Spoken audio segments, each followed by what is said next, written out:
भगवान की सेवा किया करता था। एक दिन मैं नदी में शालिग्रामों की पूजा करने के निमित्त जल में मांजने साफ करने गया। नदी के किनारे जामुन का पेड़ था।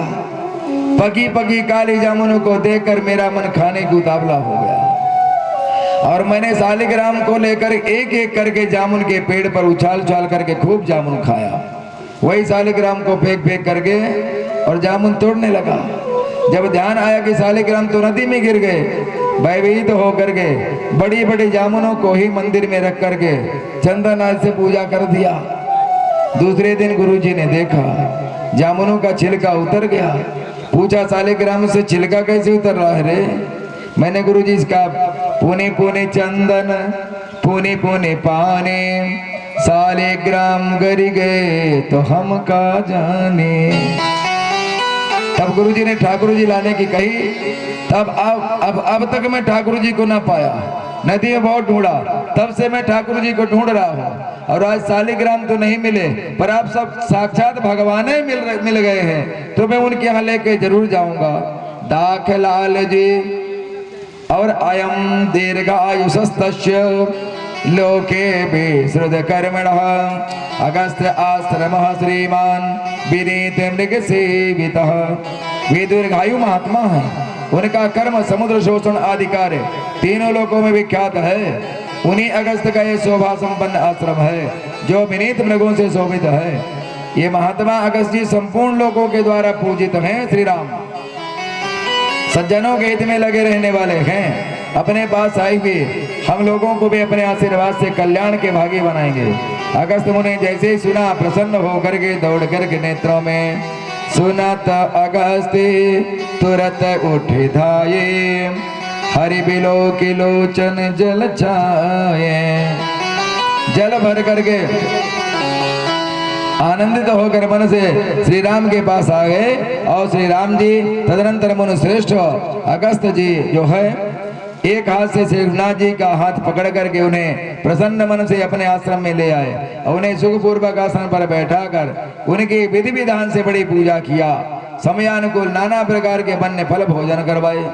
महर्षि अगस्त जी कहने लगे, हे श्री राम, आप संपूर्ण लोक के राजा महारथी धर्म का आचरण करने वाले मेरे प्रिय अतिथि के रूप में मेरे आश्रम में पधारे हैं। श्री राम ने सर्वांतर्यामी अगस्त जी को अवध का सब समाचार सुना दिया और कहा कि मुनिवर, आप मेरे वन में आने का कारण राक्षसों का वध ही जानना चाहिए आपको। अब आप राक्षसों के वध में सहायक मंत्र बताइए। एवं मुक्त्वा फलैर्मूलैः पुष्पैश्चान्त्यैश्च राघवम् पूजयित्वा यथा कामं ततो अगस्त्यमब्रवीत। ऐसा कहकर के महर्षि अगस्त जी उनसे इस प्रकार बोले, अरे देव्यं महाचापं हेम वज्र विभूषितं वैष्णवं परुषव्याघ्रो निर्मितं विश्वकर्मणा। पुरुषिंग ये महान दिव्य धनुष विश्वकर्मा जी ने बनाया है। इसमें स्वर्ण और हीरे जड़े हैं। यह भगवान विष्णु का दिया हुआ है तथा जो सूर्य के समान दीप्यमान अमोघ उत्तम बाण है ब्रह्मा जी का दिया हुआ है। इनकी सेवा इंद्र ने ये दो तरकस दिए हैं जो तीखे और प्रज्वलित अग्नि के समान तेजस्वी बाणों से सदा भरे रहते हैं। राम कभी खाली नहीं होते। साथ ही ये तलवार भी है जिसकी मूठ में सोना जड़ा हुआ है। इसकी म्यान भी सोने की ही बनी हुई है। राम अगस्त मुनि कहने लगे, हे श्री राम, पूर्व काल में इसी धनुष से श्री विष्णु भगवान ने असुरों का संहार करके देवताओं को दीप्त लक्ष्मी को उनके अधिकार से लौटाया था। अतः आप इन अलौकिक आयुधों को ग्रहण करके राक्षसों का संहार करें प्रभु। श्री राम कहने लगे, हे प्रभु, हमें रहने को स्थान तो बता दीजिए। अरे किम तु व्याधि सब में देशम सौदकम बहुकानरम यत्राश्रम पदम कृत्वा वसेयम निरतः सुखम। परंतु मुने, अब आप मुझे ऐसा कोई स्थान बताइए जहाँ बहुत से वन हो, जल की भी सुविधा हो तथा जहाँ आश्रम बनाकर मैं सुखपूर्वक आनंद निवास कर सकूं। मुझे आप पूछते हैं तो हे प्रभु, मैं तो आपकी कृपा से ही आपको कुछ महिमा जानता हूँ। अब आप आयुधों सज्जित होकर पंचवटी में निवास करें। एतस्तुत्वा रमानाथम अगस्त्यो मुनिषत्तमः ददौ चापं महेन्द्रेण रामार्थे स्थापितं पुरा। लक्ष्मीपति श्री राम जी ने इस प्रकार स्तुति करके मुनि श्रेष्ठ अगस्त जी ने उन्हें पूर्व काल में राम के लिए इंद्र का दिया हुआ धनुष, बाणों से भरे हुए कभी खाली न होने वाले 2 तरकस तथा 1 रत्न जैसे खड्ग दिया और कहा, हे राम, पृथ्वी के भार स्वरूप राक्षसों का संहार करो, जिसके लिए आपने माया मानव रूप से अवतार लिया है। यहाँ से 2 योजन की दूरी पर गौतमी नदी किनारे पवित्र वन से शोभित एक पंचवटी नामक आश्रम है। हे रघुनाथ जी, आप अपना शेष काल वहीं व्यतीत करें। हे सतपते, वहीं रहकर आप देवताओं के बहुत से कार्य सिद्ध करें। हे प्रभु परम मनोहर ठाऊ, पावन पंचवटी तिहि नाऊ, दंडक बन पुनीत प्रभु करहूं, उग्र साप मुनिवर कर हर हो। हे प्रभु, एक परम मनोहर और पवित्र स्थान है, उसका नाम क्या है? पंचवटी है। हे प्रभु, आप दंडक वन को जो जहाँ पंचवटी है पवित्र कीजिए और श्रेष्ठ मुनि गौतम जी के कठोर श्राप को हर लीजिए। साहिब तेरी साहिबी सब घट रही समाय, जो मेहंदी के पात में लाली लखी न जाय। महर्षि गौतम का उग्र श्राप एक बार पंचवटी क्षेत्र में, ध्यान रखिए, अकाल पड़ गया। बहुत दिनों तक वर्षा ही नहीं हुई। तब इस क्षेत्र के सभी ऋषि मुनि महर्षि गौतम के पास गए और महर्षि गौतम जी ने अपने तपोबल से अनेक वर्षों तक ऋषियों मुनियों के भोजन पानी की व्यवस्था किया।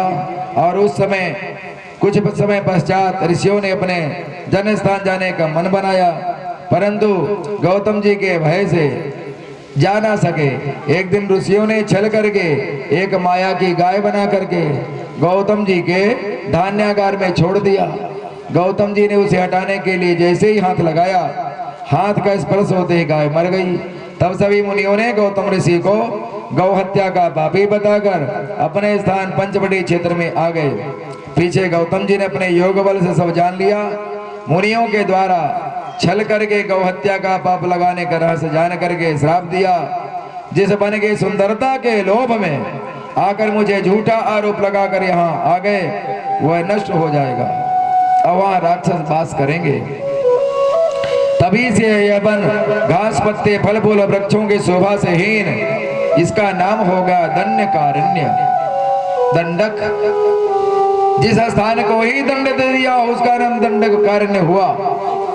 का आरण्य मतलब क्या होता है? जंगल। दंडक क्या है?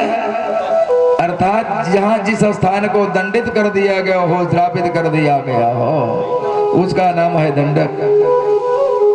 तब से यहाँ कभी फल फूल सुंदर वृक्ष नहीं हुआ करते।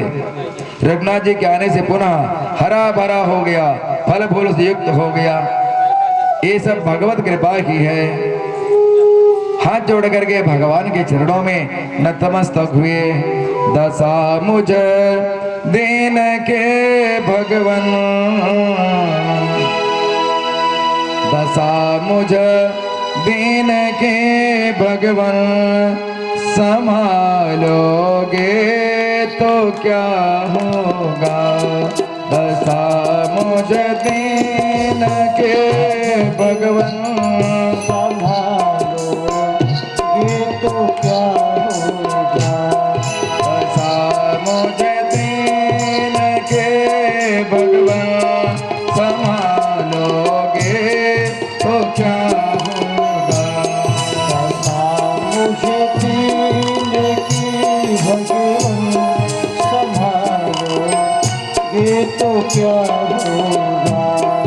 अगर चरणों के सेवा में लगा लोगे तो क्या होगा। अगर चरणों की सेवा में लगा लोगे तो क्या होगा। दशा मुझ दीन के भगवन, संभालो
तुम हो, मैं नामी पात की हूँ, नामी पात हर तुम हो। मैं नामी बात की हूँ और नामी पाप हर तुम हो, मैं नामी पात की हूँ और नामी पाप हर तुम हो। लज्जा दोनों नामों की, लज्जा दोनों नामों की, बचा लोगे तो क्या होगा। लज्जा दोनों नामों की बचा लो, ये तो क्या होगा। बता मुझे दीन के भगवन, संभालोगे तो क्या होगा। दशा मुझे दीन की भगवन, संभालो ये तो क्या होगा। अगर चरणों के सेवा में लगा लोगे तो क्या होगा। माताएं अपने साइड में बैठे, मुझे ऐसा लगता है मेरे सामने से इधर आप लोगों को बैठना चाहिए, इधर भाई लोगों को।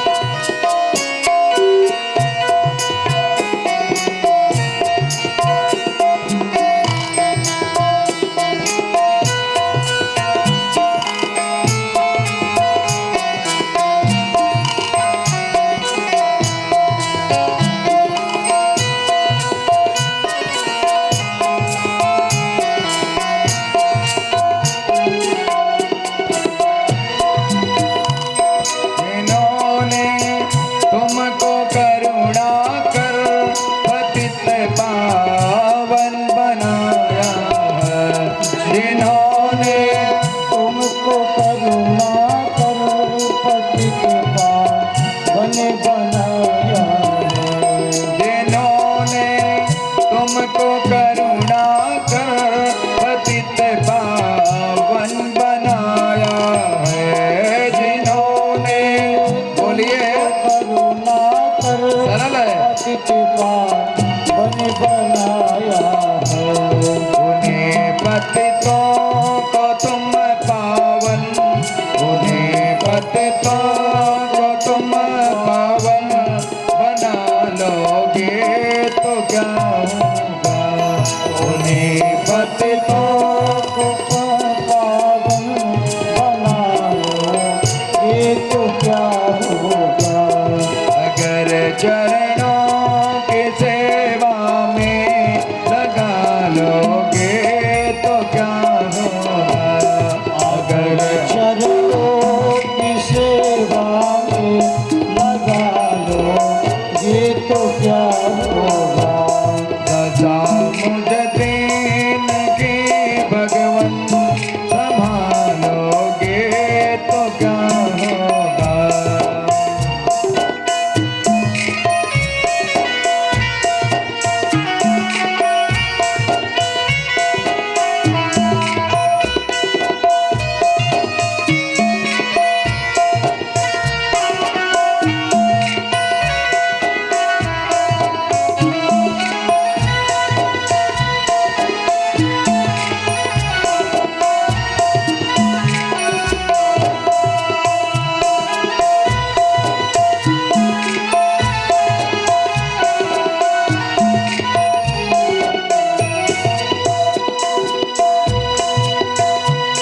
यहाँ सब मुझसे कहते हैं तू मेरा है, तू मेरा है। यहाँ सब मुझसे कहते हैं तू मेरा है, तू मेरा है। यहाँ सब मुझसे कहते हैं तू मेरा है, तू मेरा है। यहाँ सब मुझसे कहते हैं तू मेरा है, तू मेरा है। मैं किसका हूँ ये जग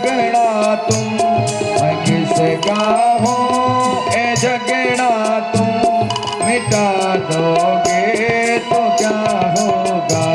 मैं किसका हूँ झगड़ा तुम मिटा दो ये तो क्या होगा। अगर चरणों की सेवा में लगा लोगे तो क्या होगा। अगर चरणों की सेवा में लगा लो ये तो क्या होगा।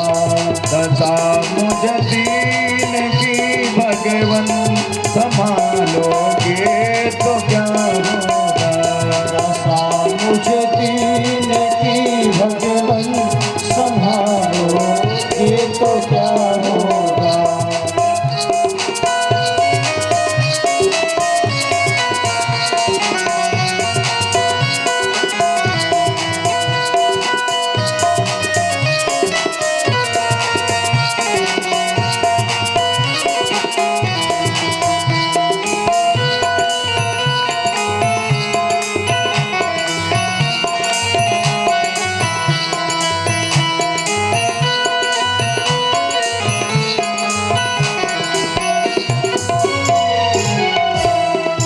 जामिल गीत गणिका जिस दया गंगा में रहते हैं। अजान गीत घनिका जिस दया राम करे हो।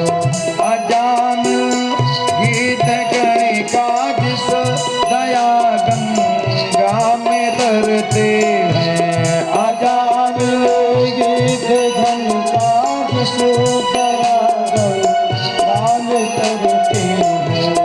उसी में बेंदो सा पापी, उसी में बेंदो सा पापी मिला लोगे तो क्या होगा। उसी में दीन सा पापी मिला लो ये तो क्या होगा। दशा मुझ दीन के भगवन संभालोगे तो क्या होगा। आशा मुझे दीन की भगवन संभालो ये तो क्या होगा। अगर चरणों की सेवा में लगा लोगे तो क्या होगा। अगर चरणों की सेवा में लगा लो ये तो क्या होगा।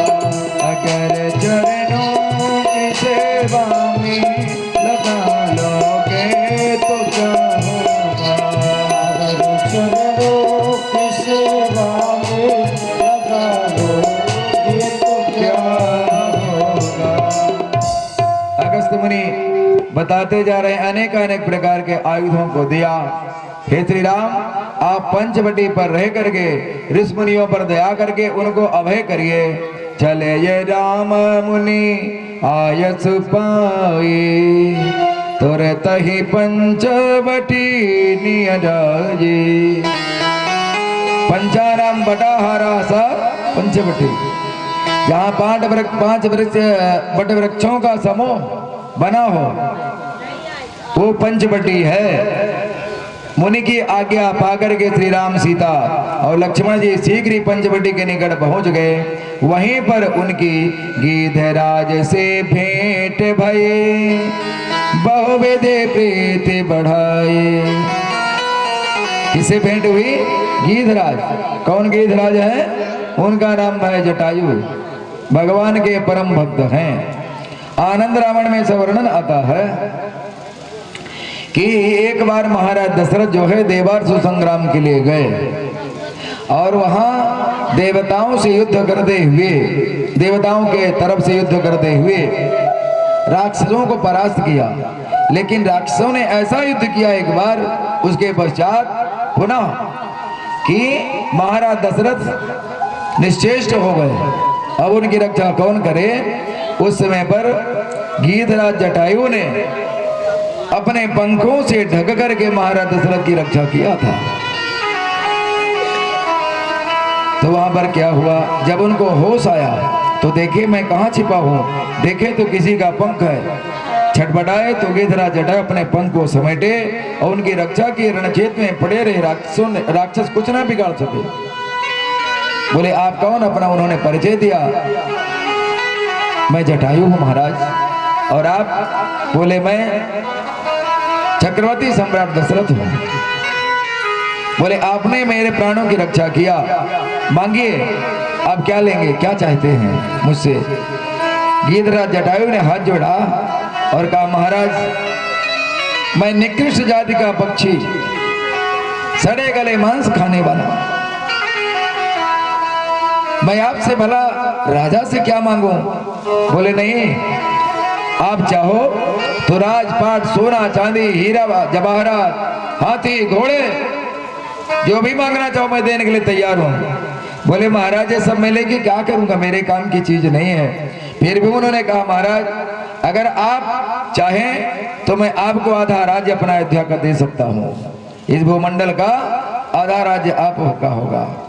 जटायु जी से मित्रता किया था उन्होंने वहां पर, पावक साक्षी दे करो जोरी प्रीति दिढ़ाई, और कहा था आप मेरे प्राण की रक्षा किए हैं इसलिए मेरे आप आशीर्वाद भ्राता हुए, अब बोलिए क्या चाहिए? उन्होंने कहा महाराज मुझे कुछ नहीं चाहिए। बोले कुछ तो लेना पड़ेगा।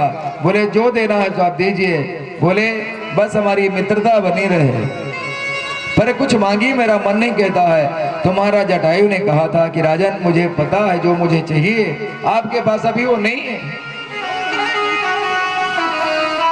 कालांतर में आपके 4 पुत्र होंगे राजन, जिनका नाम होगा राम, लक्ष्मण, भरत और शत्रुघ्न। जो बड़ा पुत्र आपका होगा राम, वो मुझे आप दे देना। अब बताओ किसी के एक भी पुत्र ना हो बे, और ऐसा कोई कह देवे, वो तो कह देगा कि आप चारों ले लेना, हो तो जाए। महाराज दशरथ ने कहा था ठीक है जैसी आपकी इच्छा। ये बात उन्हें ध्यान था। और जिस समय पर राम जी प्रकट भये, मध्य दिवस अरुषित न घामा, प्रगट्यो अखिल लोक अभिरामा। उस समय पर महाराज दशरथ ने हाथ में जल लेकर के संकल्प कर दिया था कि ये महाराज जटायु, ये पुत्र मैं आपको प्रदान कर रहा हूं, ये आपका पुत्र होगा। और इस बात को राम जी जान गए, उस बात वो तो अंतर्यामी है। और आज ये जानते थे भगवान राघव सरकार कि मेरे जाने के बाद मेरे पिता की